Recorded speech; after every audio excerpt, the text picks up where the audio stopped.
अमरावतीच्या कांतानगरमधील न्यायाधीशांच्या निवासस्थानी मध्यरात्री चोरट्यांनी डल्ला मारलाय। 5 न्यायाधीश आणि 4 न्यायालयीन कर्मचाऱ्यांच्या घरी चोरी झाल्याची घटना घडलेली आहे।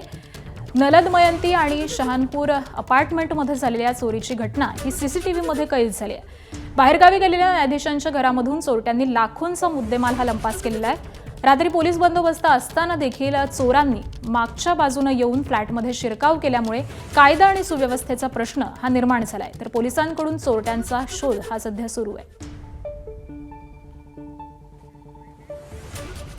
याच्यामध्ये मध्यरात्रीच्या सुमारास 2 ते 3च्या दरम्यान या भिंतीच्या मागच्या बाजूने जिकडून नाला आहे आणि जंगलासारखा काही हे आहे त्याच्यामधून चोरटे आले आणि त्यांनी या ठिकाणची माननीय न्यायाधीशांच्या घरामध्ये घरफोडी केलेली आहे।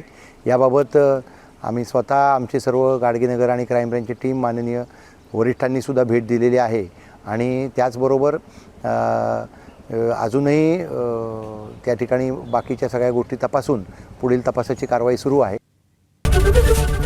एबीपी माझा, उघडा डोळे बघा नीट।